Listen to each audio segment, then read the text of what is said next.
కష్టాల్లో ఉన్న ప్రజలను ఆదుకోలేని జగన్ కు అధికారం ఎందుకని జనసేన అధినేత పవన్ కళ్యాణ్ ప్రశ్నించారు.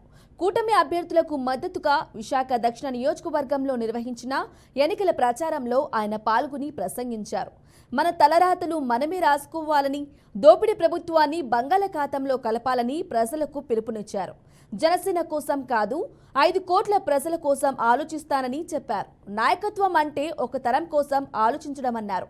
బలమైన బాధ్యత గల ప్రభుత్వాన్ని ఇవ్వడాన్ని సిద్ధంగా ఉన్నామన్నారు. ఉత్తరాంధ్రలో సైనికులు, క్రీడాకారులు ఎక్కువగా ఉన్నారని, విశాఖను ఆర్థిక రాజధానితో పాటు క్రీడా రాజధానిగా చేస్తామని హామీ ఇచ్చారు. మీరు గనక వైసీపీకి ఓటేస్తే మీ ఆస్తులు గాల్లో దీపం లాంటిదే, ఎగిరిపోతాయి ఆస్తులు, గుర్తుపెట్టుకోండి. నేను 2019లో చెప్పా, చాలా జాగ్రత్త. నేను ఒకటైతే పెట్టుకున్నా, నా ప్రాణాలను తెగించి నేను ఇక్కడికి వచ్చా. మీరు చూశారు నన్ను ఎంత ఇబ్బంది పెట్టారు వైజాగ్లో.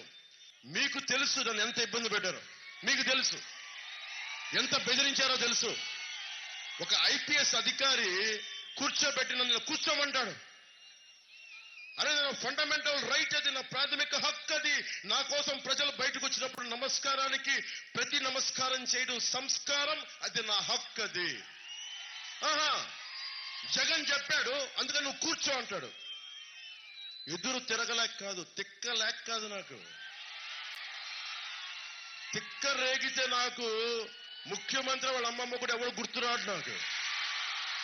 ఈ రోజు నువ్వు కూర్చోబెట్టి కీలు బొమ్మలు ఆడుతున్నావు బిడ్డ, నీకు చెప్తాను, భవిష్యత్తులో చెప్తాను నీకు.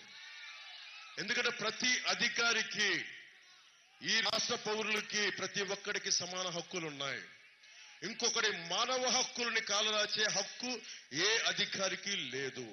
మేము తప్పైతే క్షమాపణ అడుగుతాం, 2 చేతులు ఎత్తే. తప్పు కానప్పుడు అదే చేపెట్టిన లాగోడు కొట్టగలను, అది కూడా గుర్తుపెట్టుకోండి.